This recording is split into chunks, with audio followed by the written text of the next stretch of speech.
Por que algumas mulheres se destacam no mercado de trabalho e outras não? Outras ficam simplesmente escondidas. Esse é o tema do nosso JCast. Como que uma mulher consegue se destacar no mercado liderado por homens? Isso é possível? E eu trouxe, claro, duas mulheres que eu admiro, que são profissionais, que estão crescendo, trabalhadoras, mas ao mesmo tempo sabem ser mulher. Porque a gente precisa conseguir equilibrar. Não é só a mulher profissional, a mulher trabalhadora, não. Mas a mulher também precisa saber ser mulher. Mas como que eu consigo equilibrar minha vida pessoal e ao mesmo tempo crescer na minha carreira? Eu trouxe uma candidata deputada que já tem o meu voto, espero que tenha o teu também. Essa mulher maravilhosa que é a Juliette. Eu tô muito feliz que você tá aqui. Seja bem-vinda ao JCast. Ai, obrigada. Eu tô muito feliz de estar aqui com você hoje, falar de um tema que é tão relevante, principalmente um tema que incentiva as mulheres a conquistar os seus espaços sem querer disputar o jogo de força com os homens. Exatamente. Usar a nossa feminilidade ao nosso favor. Disse tudo, já disse tudo que eu penso. E eu também tô aqui com a Juliana, que ela trabalha numa empresa que eu gosto muito, que é a Portfel. Eu já estive lá no ambiente do Grupo Primo. Eu fiz alguns cursos do Grupo Primo. Eu acredito muito no ecossistema deles. Então, Ju, que é assessora de investimentos, consultora de investimentos, seja muito bem-vinda. Obrigada pelo convite, vai ser uma honra. Estou super animada pelo papo aqui hoje. Mulheres falando sobre mulheres. Vamos começar? Eu quero entender um pouquinho assim da carreira de vocês. Vou começar com você, Juliana. Como que você entrou na Portfel? Se você sempre quis trabalhar com investimentos, como que foi isso? Na verdade, não. Na verdade, não foi. Mas quando eu paro pra puxar na memória, eu sempre quis estar nesse ambiente, né? Quando eu era criança, eu queria trabalhar arrumada, bonita. Acho que todo mundo tem essa coisa em comum de quem tá nesse meio. Então, eu pensava nisso. Só que eu acabei entrando pra engenharia. Fiz engenharia de produção. Gostei, fiz, enfim. Mas eu sentia falta de propósito. Sabe, eu sentia que eu queria ajudar, de fato, as pessoas. Eu não estava conseguindo encontrar isso ali. Então, foi onde eu comecei a minha busca por... Tá bom, o que eu vou fazer, então? E eu comecei a especialização. Foi logo que eu me formei, assim. Trabalhei pouco tempo na área. E a minha especialização já foi mais focada em investimento. E, em paralelo a isso, eu fiquei... Tá bom, preciso aqui me organizar financeiramente. Eu preciso criar metas, como que eu vou buscar o meu caminho, o meu propósito? E nesse meio tempo, estudando investimento e criando essa linha de raciocínio, eu consegui juntar isso, encontrei a consultoria de investimentos, que inclusive é algo novo no Brasil, né? Antigamente era mais formato de assessoria. E na consultoria eu entendi que ali eu ia conseguir ajudar as pessoas a organizarem financeiramente, que era uma coisa que eu estava colocando em prática na minha vida. Se organizar em questão de metas. Ali eu encontrei um propósito. Falei, então tá, acho que é aqui mesmo que eu quero seguir, né?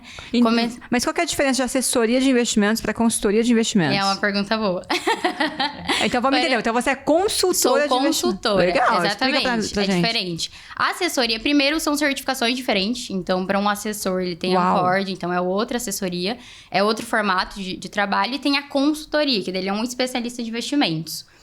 Hoje, a assessoria ela já tá mudando, tá? É um mercado que ele vem se adaptando bastante, né? Mas, antigamente, a assessoria era mais focada em uma única corretora. Então, você tem a conta numa corretora, um assessor daquela corretora vai te atender para distribuir esse produto para você, certo?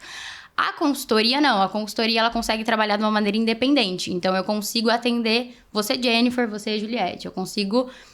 Ju, eu quero ser atendida no banco X. Eu vou te atender lá, porque quem tá me contratando é o cliente. Então, reduz o conflito de interesse que a gente tem no mercado. Porque eu consigo, de fato, atender o cliente final com o propósito dele. Eu não tô respondendo o banco, a instituição. Eu não tenho aquela obrigação de vender o produto desse banco. Exatamente. Caraca. Eu olho o plano total do cliente. Então, eu vou desde organização financeira até... Beleza, você precisa de algo sucessório agora. Você precisa desse produto. Às vezes, esse nem é seu momento de investir nesse tipo de produto. Então, a gente não vai seguir para essa área.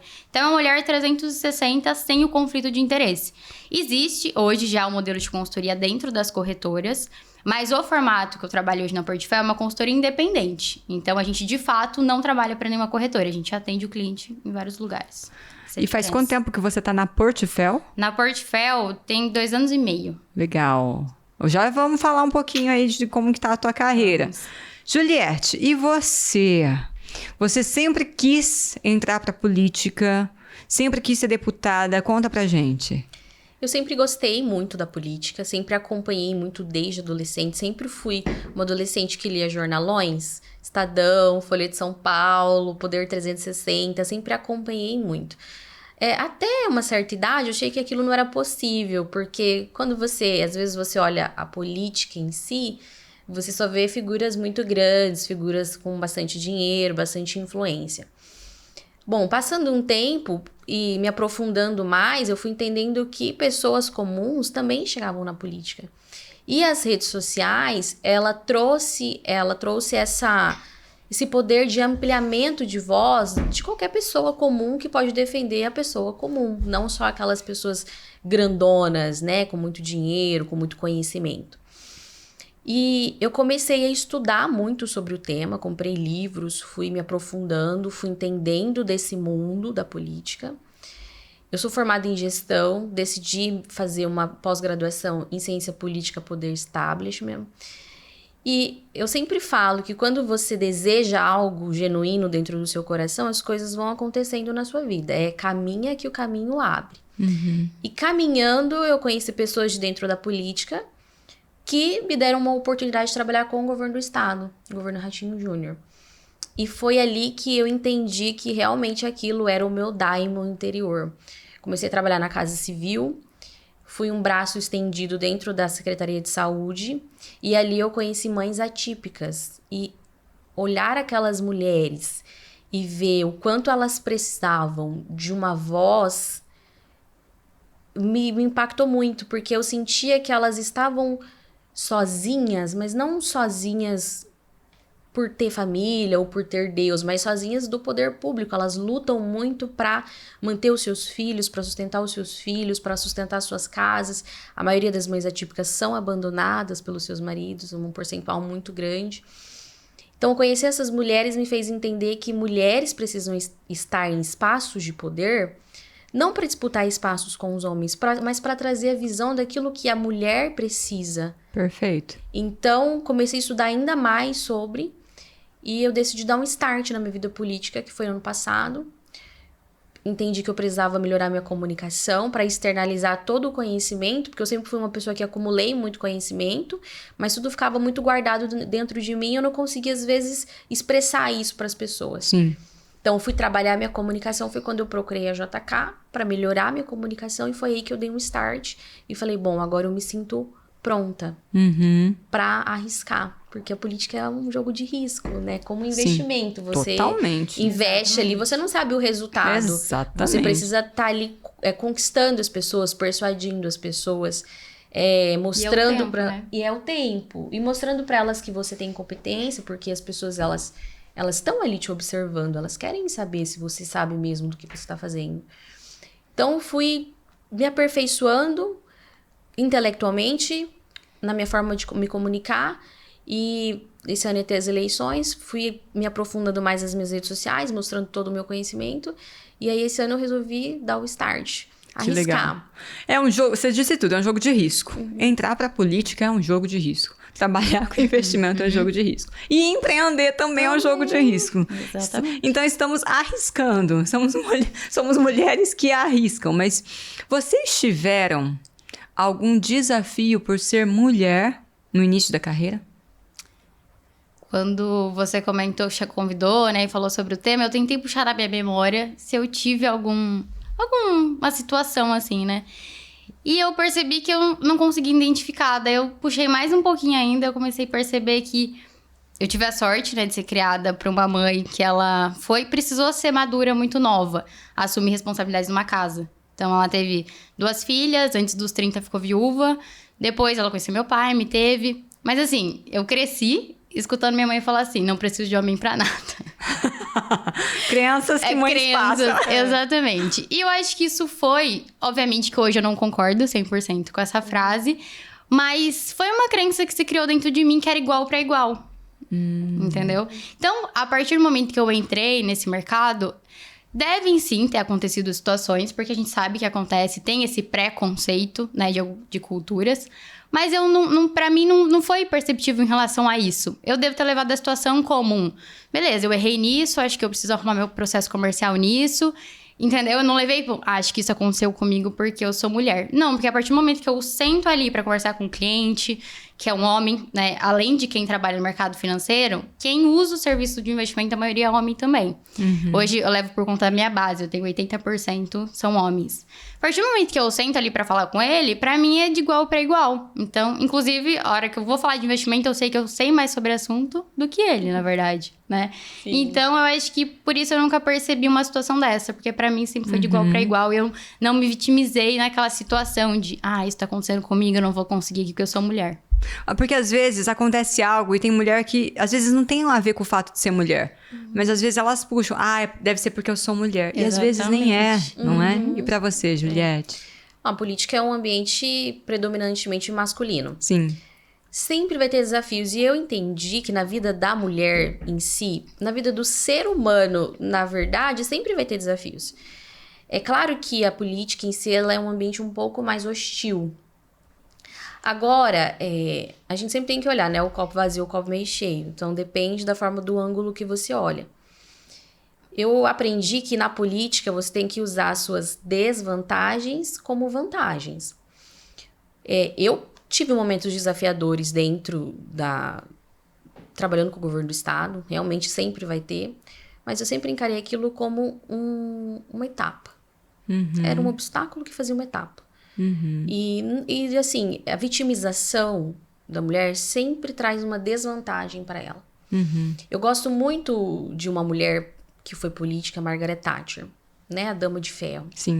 Margaret Thatcher, ela não perdeu em nenhum momento a sua feminilidade, mas ela sempre mantinha uma voz suave e firme. Então, ela teve 3 mandatos consecutivos, se eu não me engano, 2 ou 3. No momento que o Reino Unido estava desfalecido economicamente, ela levantou aquele país economicamente, se manteve firme e forte.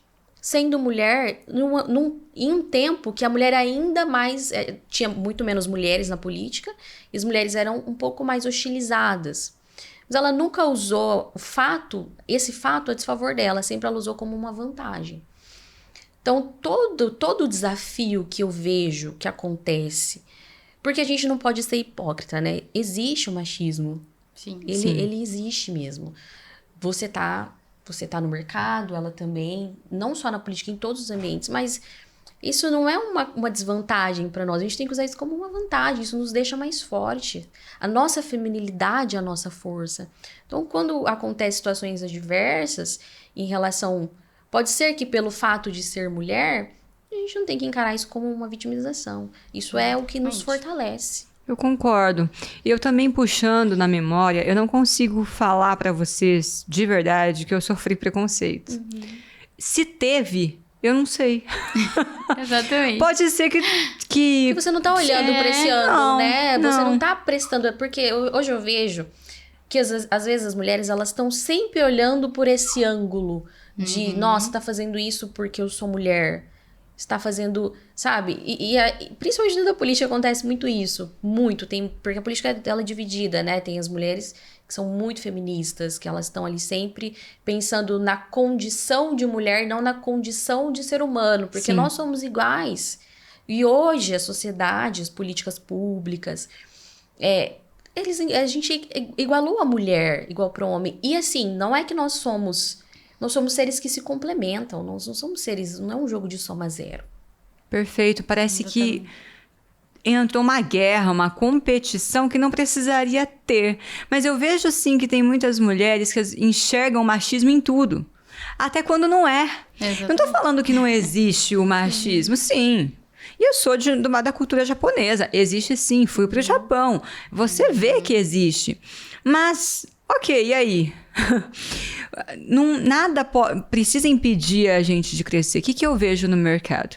A mulher que às vezes está passando por desafios e enxerga somente preconceito pelo fato de ela ser mulher. O jovem que está entrando no mercado de trabalho, qualquer não pensa, é porque eu sou jovem. A pessoa mais experiente ali nos seus 50 anos, que às vezes está com um desafio e pensa, é porque eu tô velho demais. Tem desafio para todo mundo. Exatamente. Mas as pessoas às vezes ficam focadas demais nisso. Ficam focadas no problema e parece que arranja desculpas para comprovar que é machismo. E é aquela coisa, aquilo que você dá foco, você enxerga o que você quer. Exatamente. Se você quiser enxergar que é machismo, você vai enxergar. E se você ignorar, a mesma situação parece que não existe mais. O que vocês acreditam, assim? Como que vocês lidam? Vocês já lidaram com pessoas, mulheres, às vezes, que se vitimizam demais ou trabalharam com mulheres assim? Nossa, todo dia na política. Muito. Gente, como tem mulher que... Ai, meu Deus, às vezes eu falo assim, ai, não tenho paciência. Sabe, é um excesso, como se a gente fosse fraca. Porque quando você se coloca nesse lugar de vítima o tempo todo, você mostra a sua fraqueza. Nós somos mulheres, nós somos fortes, nós geramos vida, a gente pare uma vida, a gente gera uma vida do zero, a gente amamenta. Essa semana saiu uma reportagem de uma venezuelana que ficou 11 dias soterrada e ela sustentou os 3 filhos com leite materno. Ah, eu vi isso. Olha a nossa força. Por que a gente vai se vitimizar? Porque às vezes alguém disse uma besteira, uma asneira. Né? Esses tempos atrás teve um rapaz que falou, ai, mulher não deveria votar, porque mulher vota errado. Principalmente as solteiras. Aí todo mundo, eu nem liguei o que ele falou. Porque o que ele disse não tem base nenhuma. Mas tem gente que se dói. Mas fizeram milhões de vídeos falando que é absurdo, que mulher vota certo. Claro que mulher vota certo. Na verdade, toda espécie vota mal, né? Homens e mulheres, assim, a gente tem... Cada pessoa é uma pessoa, mas a gente não pode generalizar. E as pessoas ficaram chocadas com isso. Eu falo muito de política no meu Instagram, mas eu simplesmente ignorei, porque o que ele falou era uma asneira. Porque eu consigo enxergar a força da mulher. Então, quando a gente se coloca nesse lugar de vítima o tempo todo, de, olha, por causa do meu gênero, porque lá atrás as mulheres não podiam casar, não podiam separar, ou lá atrás, sabe, uma dívida histórica infinita, sendo que o mundo já é outro. As mulheres podem fazer o que elas querem, elas têm liberdade para fazer o que elas querem fazer, até mais, né? Acho que a liberdade tá vindo um pouco de libertinagem, mas elas têm essa liberdade para viver a vida delas da forma com que elas querem. E quando a gente se coloca nesse lugar, a gente fala, olha, a minha força é pequena. Sendo que a nossa força é muito grande. Sem as mulheres não teria mundo, né? Mas eu acredito que o vitimismo é a desculpa perfeita para não agir.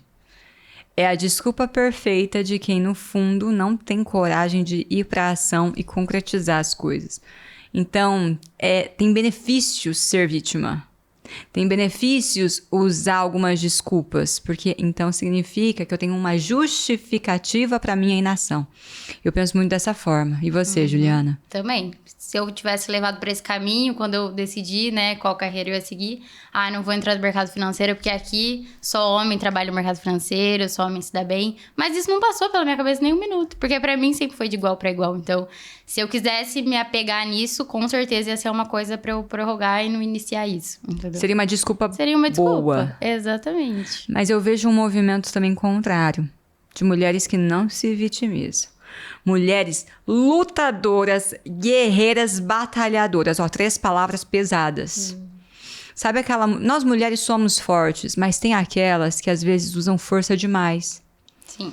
E eu respeito a história delas, porque muitas mulheres tiveram que ser mães sozinhas. Tiveram que ser pai e mãe.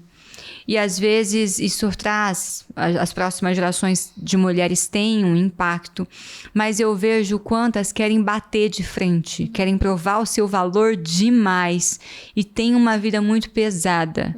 Eu vou falar uma coisa, eu já fui uma mulher com a falsa crença de que eu precisava dar conta. Precisava fazer tudo, não posso depender de homem. Não preciso de homem pra nada, né? A famosa frase. É o famoso empoderamento que ficou, assim, um termo muito pesado, né? Porque é como se a mulher tivesse que dar conta de absolutamente tudo e ser tudo. Perfeito. Gente, empoderamento, essa palavra que era pra ser bonita. Ficou feia. Eu acabo não gostando dessa palavra, gente. Não me chamem de empoderada, não gosto. Porque ficou pesado demais. Vocês conhecem pessoas assim? Eu fui uma pessoa assim. Olha, quando eu me casei, uma vez eu fui na terapia, logo no começo, a gente tinha muitas brigas, eu e meu marido. E aí um dia eu fui na terapia, o terapeuta deu um chacoalhão em mim que eu saí até desnorteada da sessão. Ele falou, olha, seu casamento não vai dar certo, Juliette. Se você continuar assim, você vai se separar. Caraca. Porque você quer tomar o lugar do seu marido. Você não deixa o seu marido ser homem. E o seu marido, ele é um homem, porque ele atendia também meu marido. Ele falou, ele é um homem e ele quer o espaço dele. Você mede força com ele, você quer mandar mais que ele, você quer se impor de uma forma como se você fosse masculino. E isso vem muito da minha história. A minha mãe foi mãe solteira até os meus 6 anos. Depois a minha mãe se casou e meu padrasto, ele sempre viajou muito. Ele era representante comercial e viajava muito. E minha mãe sempre cuidou de tudo na casa. Minha mãe sempre pagou as contas, né? Ela sempre... Eu lembro que a minha mãe reformou toda a nossa casa sozinha. Ela chegava do plantão à noite e ia buscar os pedreiros na casa quando eles não estavam lá. Então ela sempre fez esse papel muito do masculino e foi assim que eu aprendi a ser. Eu achei que eu teria que dar conta de tudo, que eu teria que fazer tudo, que mesmo que eu casasse, eu tinha esse poder de... Eu teria que ter esse poder de organização, de mandar, sabe, de fazer tudo, de dar conta de tudo. E eu casei com o marido oposto. Meu marido resolve muitas coisas. Meu marido, quando a gente tem um problema, ele fala, não se preocupa com isso, eu vou resolver. E eu queria, não, eu quero saber o que você vai fazer. Sabe, assim, e a gente começou a ter muito embate, porque o terapeuta usou um termo que ficou muito gravado em mim. E esse foi o primeiro vídeo que eu fiz depois da JK, foi quando eu contei. Eu tinha uma energia masculina muito forte. Eu lembro. Uhum. Muito forte. Na verdade, eu tenho, até hoje, um pouco. Eu manero muito na minha casa, e isso eu aprendi a dosar isso. Na política, pra mim, é bom, porque acaba, às vezes, eu consigo dosar essas duas forças, sim, a minha força masculina e a minha força feminina. Então, eu não sou aquela menininha, eu tenho ainda esse lado um pouco mais forte. Mas eu tinha isso muito aflorado. Eu era a pessoa assim, ai, quebrava o carro, deixa eu ver o que eu arrumo. Sabe? Uhum. Então, eu era essa mulher dessa força extrema. E, na verdade, eu me sentia muito mais cansada, muito mais exausta. E o meu marido lutava comigo, ele queria ter esse espaço dele de homem da casa. E quando o terapeuta falou isso pra mim, eu falei, nossa... E aí eu comecei a fazer um balanço da minha vida, eu falei, nossa, ele tem 100% de razão. Eu realmente tenho essa força masculina e eu quero dar conta de tudo, eu quero fazer tudo. E, na verdade, eu não tô dando conta de nada dando certo. E até o meu casamento estava indo por água abaixo. Então, foi quando eu conversei com o meu esposo sobre isso, até pedi desculpa pra ele, porque realmente eu comecei a rever algumas atitudes. Eu falava, meu Deus, Juliette, você é um hominho. Você é um mini homem. E aí eu falei, não, calma, vamos repensar aqui a rota. Sim. E vamos recalcular isso aqui, vamos trazer essa força feminina. E quando eu comecei a trazer essa força feminina, entender que eu não preciso estar mais nesse lugar de resolver tudo, de ser a mulher, eu não preciso, assim, Deus me concedeu a graça de viver de outra forma. Eu comecei a falar, não, eu quero ser mulher. Uhum. Eu quero estar na minha posição. Que é maravilhoso. Nossa, é perfeito ser mulher. Hoje eu falo que se eu tivesse 1000 vidas, as 1000 vidas eu nasceria mulher. Uhum. É muito bom ser mulher. É muito bom. E aí eu comecei a trabalhar isso em sessão de terapia comigo mesmo, revendo as minhas atitudes, tendo a atitude errada, depois recalculando a rota e falando, não posso fazer isso.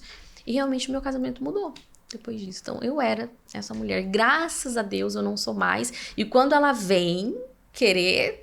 Quando essa Juliette masculina vem querer, eu falo, não, aqui não. Uhum. É muito melhor ser mulherzinha, é muito melhor ser mulher, tá nessa posição. Sim, perfeito. E você, Juliana? Eu acho que é uma característica nossa, né? Acho que pela história que todo mundo tá contando, e enfim, a gente vai criando esse histórico na gente. E nosso perfil são de mulheres, mas assim mesmo, que tem que se segurar. Eu ainda preciso continuar na terapia, porque eu ainda tenho que me segurar, tenho que achar o equilíbrio. Porque é isso, essa potência de querer resolver as coisas, tem um lado bom ali, profissional, a gente encara as coisas de uma melhor forma, né? Só que também tem que ter esse equilíbrio. Então, hoje ainda eu sinto que eu preciso me policiar mais, que às vezes eu realmente quero tomar a frente de algumas coisas que...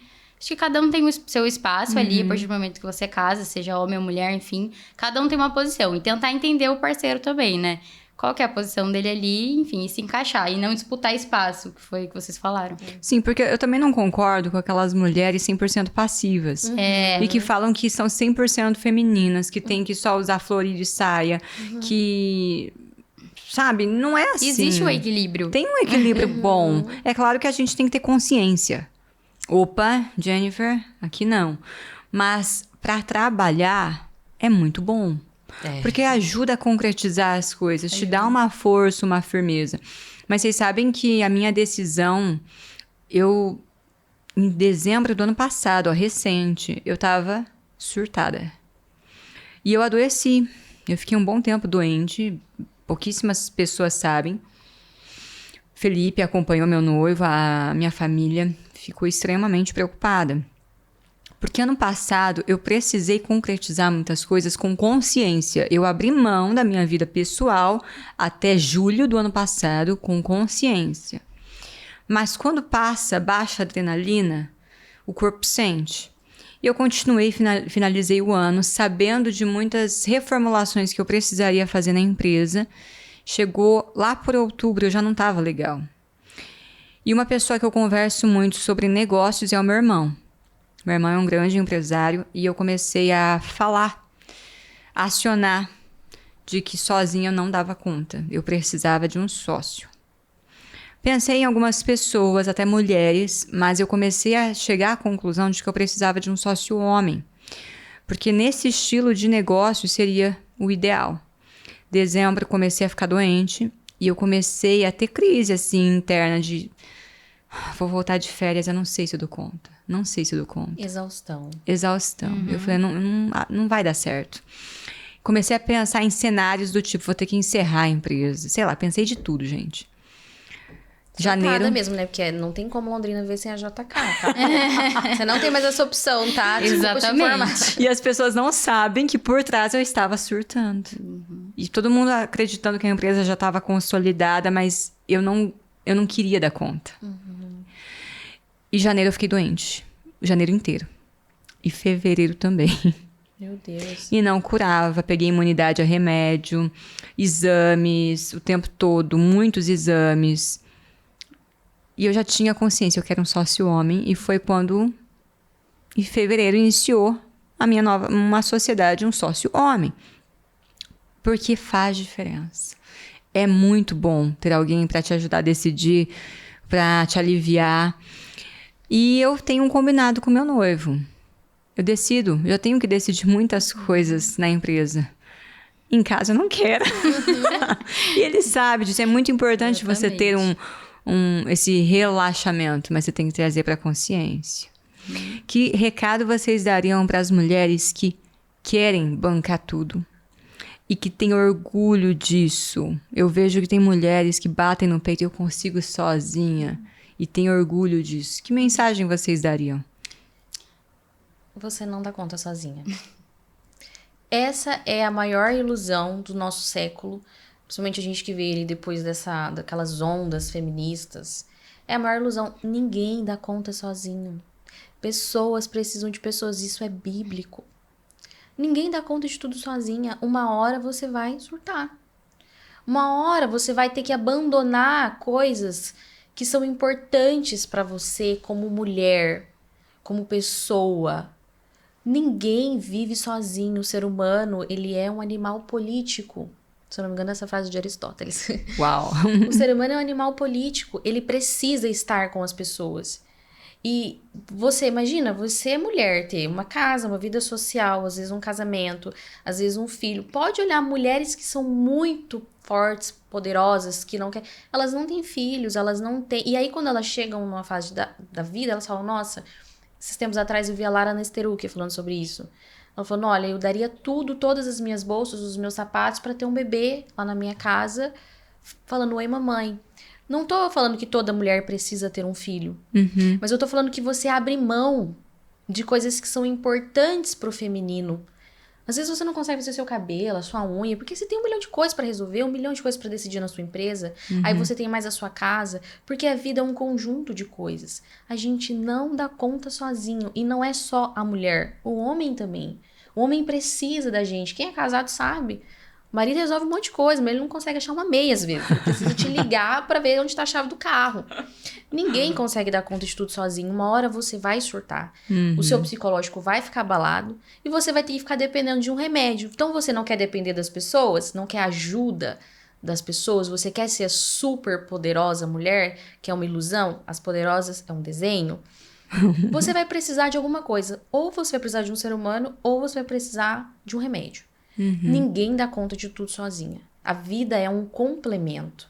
Nós precisamos de amigos para nos dar um conselho. Você disse, olha, eu precisava de alguém para me ajudar a tomar decisões. Sim. Né? Salomão fala, na multidão de conselhos, a sabedoria. Você, o que ele está dizendo, não é? Você vai precisar uma hora conversar com alguém, alguém vai te instruir para fazer aquilo que você não sabe. Porque a gente não sabe de tudo. A gente não sabe, às vezes, tô grávida agora, gente, mas eu não sei se eu sei ser mãe. Não, eu preciso da ajuda. Minha mãe me dá conselhos, a minha irmã me dá conselhos. Eu fico olhando no Instagram como que cuida do bebê, como que faz dormir, porque eu quero que dorme a noite inteira. Então a gente precisa de pessoas, a gente não dá conta sozinho. Então, se você tem essa ideia que você vai dar conta sozinha, essa é uma ideia mentirosa. Você não dá conta sozinha de tudo. Você não precisa ser essa super mulher. Ser essa super mulher que venderam é muito exaustivo. E é triste. E é triste. É triste. E você, em uma hora, você não vai dar conta. Uma hora você vai ter que deixar. Você vai ter que falar, não dou conta. Você vai chegar na fase da Jennifer. A JK é impossível ter a JK em Londrina hoje. Mas olha, você chegou a pensar, ai, vou ter que fechar o meu negócio. Não existe isso. Nem Não com que existe. ideia. Você ia ter que abrir de novo. A gente ia fazer abrir de novo. Mas, tá vendo? Olha que ponto você chega. O seu negócio é um super sucesso na nossa cidade. A nossa cidade precisa do teu negócio. Mas você tava tão exausta que você tava pensando numa coisa que é surreal. Sim, ninguém Né? imagina. Ninguém Isso. nem aceita, né? As pessoas vão falar, não, Jennifer, desculpa, você não vai ter. Não, toma essa fluoxetina aqui, vamos continuar o negócio. Entendeu? Então, ninguém dá conta sozinho, Jennifer. Sim. Essa é uma ilusão. E nós, mulheres, foi vendido isso pra nós, que a Foi. gente precisava. E a que é gente- bonito. E que é bonito, que é o empoderamento que as pessoas Sim. dizem. Não é, isso é uma ilusão. Isso. Você É uma linha tênue, né? A gente se posicionar, saber se posicionar e entender que também tem hora pra tudo. Eu acho que a gente até consegue sozinha assim, mas num certo limite de tempo e a que custo? Perfeito. A que custo? A que custo você vai fazer sozinha, né? Então eu acho que é isso, é o desafio da gente se policiar em relação a isso também, né? Porque a gente consegue se posicionar, não tem essa visão de vitimismo, que a gente precisa levar tudo nas costas. Dá pra ser dividido. Ju, você falou que a sua mãe falava isso mesmo, não dependa de homem. E que hoje você mudou a forma de pensar. Como que foi essa virada de chave? Então, é engraçado também da segunda terapia. Terapia é necessária para toda mulher. Exatamente.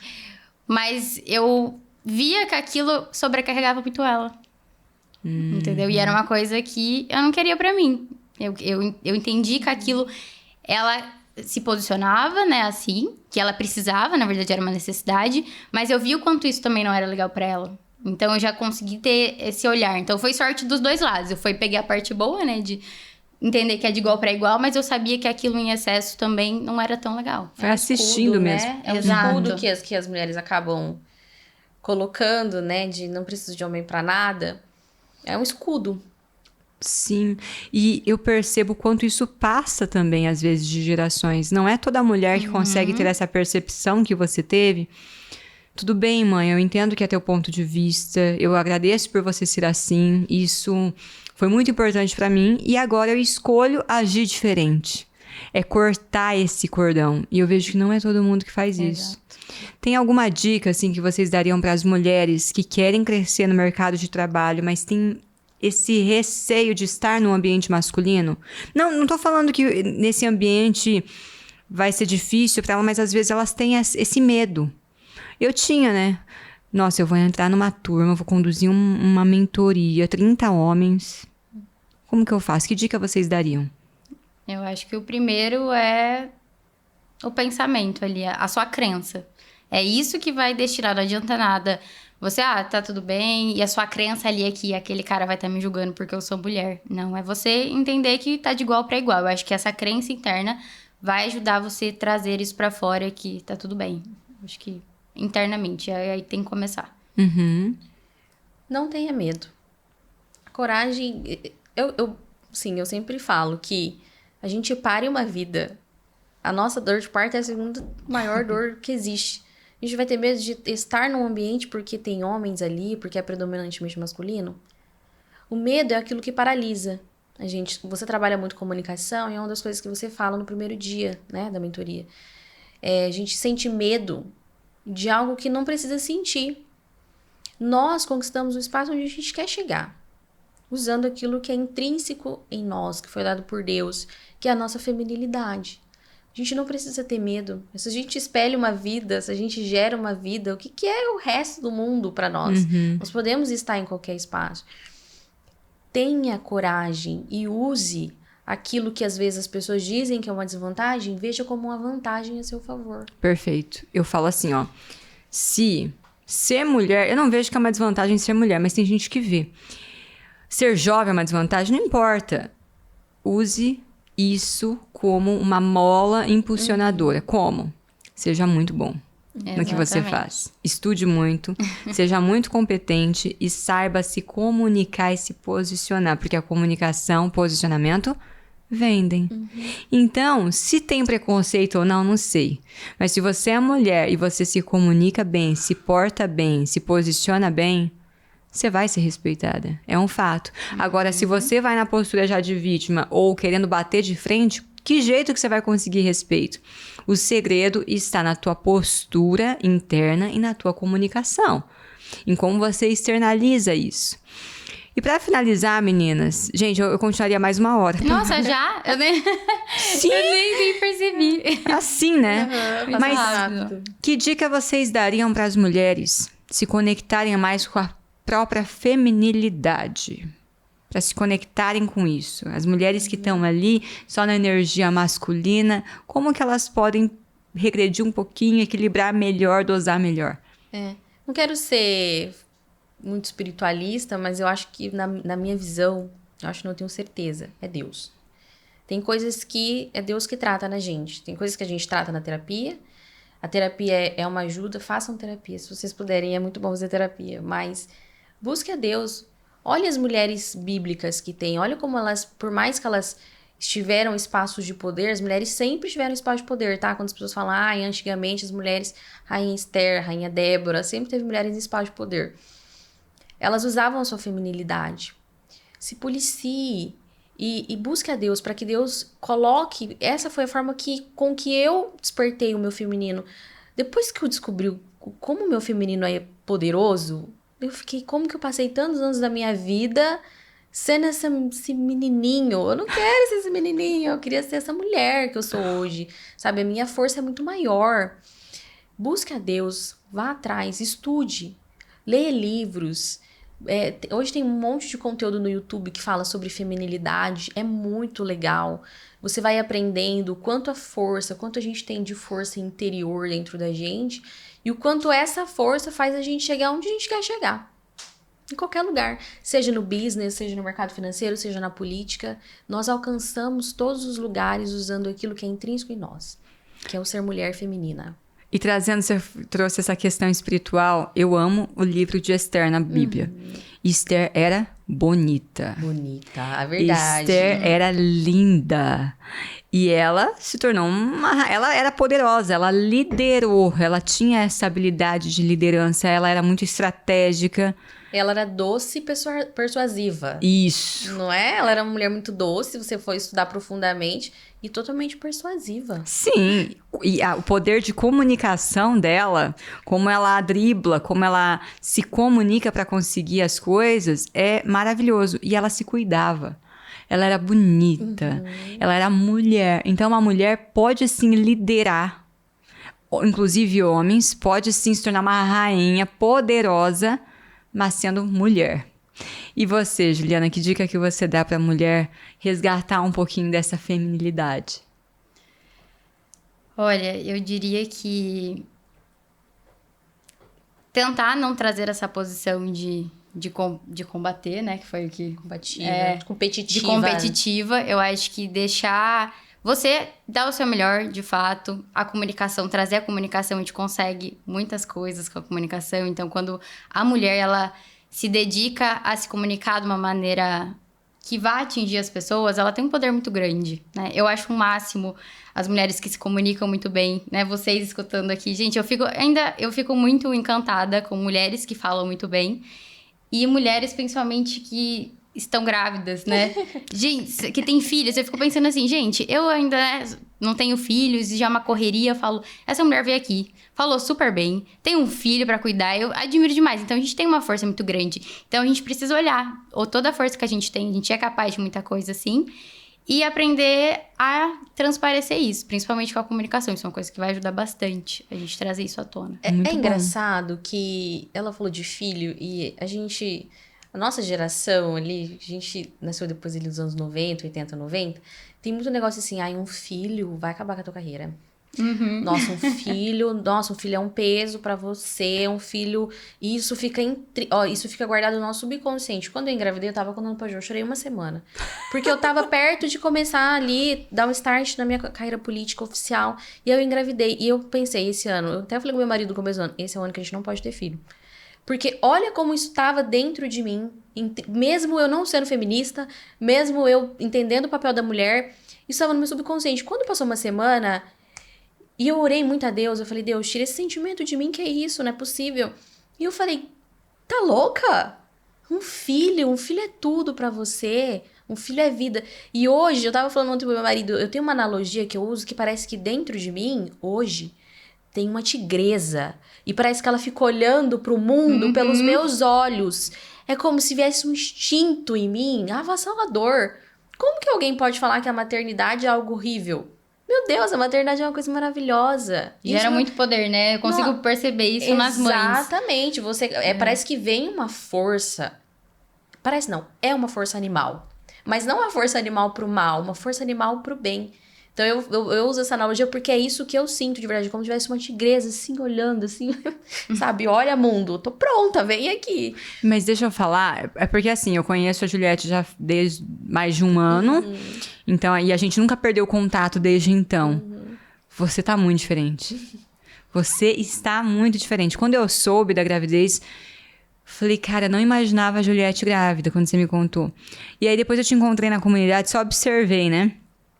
Eu falei, nossa, tá diferente. E hoje, você falando aqui, você tá mais bonita, tá mais reluzente e tá mais feminina. Olha como... Olha o poder, o poder disso. A Carla falou assim, Ju, você tá no auge da sua feminilidade. Ela falou, aí eu olhei pra ela assim, Carla é nossa terapeuta, gente. Isso, eu faço terapia com a Carla, ela também. Gente, ela faz terapia da JK. E aí ela falou, você tá no auge da sua feminilidade. O que é algo mais feminino que gerar uma vida? E eu falei, nossa, é isso. E eu sempre tive a ideia na minha cabeça que o feminino conquista qualquer espaço. E aí, quando eu pensei, nossa, ficou aquela coisa intrínseca na gente, que um filho atrapalha a nossa vida... Isso ficou dentro de mim, mesmo eu não defendendo essas ideias. Olha pra você que a gente tem que tomar muito cuidado com as coisas que entram na nossa mente. As nossas crenças, Exatamente, o que você falou, Ju, as nossas crenças. Porque por mais que a gente não tenha, a gente não expresse, às vezes no nosso subconsciente fica aquilo. E aí ela falou, você tá no auge da sua feminilidade, que é algo mais feminino do que gerar uma vida? E você não esperava? Não, aquilo também, os terapeutas e seus dons de dar um chacoalhão na gente, né? Lá Tapa na cara. Foi no dia da comunidade onde ela falou. Eu falei, nossa, real, saí daquele dia, eu falei, nossa, realmente, eu tô no auge da minha feminilidade, olha que delícia. Que delícia! Ai, meninas, e é um prazer eu ter... Eu falo, eu sou rodeada, a JK por muito tempo era bem masculina, porque os clientes acabavam sendo muito homens. E mudou, hoje é mais equilibrado. Eu ainda não consegui levantar, mas eu acredito assim no achômetro que ainda é mais homem do que mulheres. Mas na comunidade JK a gente tem mulheres que inspiram. E vocês são duas dessas mulheres, por isso que eu fiz questão de vocês estarem aqui. Cada um no seu jeito, na tua profissão, mas eu sei que vocês são mulheres que concretizam, que fazem acontecer, que têm essa ambição, que estão crescendo. Então, obrigada pela participação de vocês. Eu que agradeço. Foi muito Obrigada. bom estar aqui. É sempre bom estar com você e sempre bom estar com a JK. Temos que marcar um café, Obrigada né? pelo convite, exato. Tem muito papo ainda. Fofocas. Verdade. Obrigada, espero que em breve a gente esteja aqui de novo no JCast. E obrigada por você ter nos acompanhado até o final. Espero que tenha te inspirado. Encaminha esse episódio para as mulheres que te inspiram. Um beijo e até a próxima. Beijo. Beijo.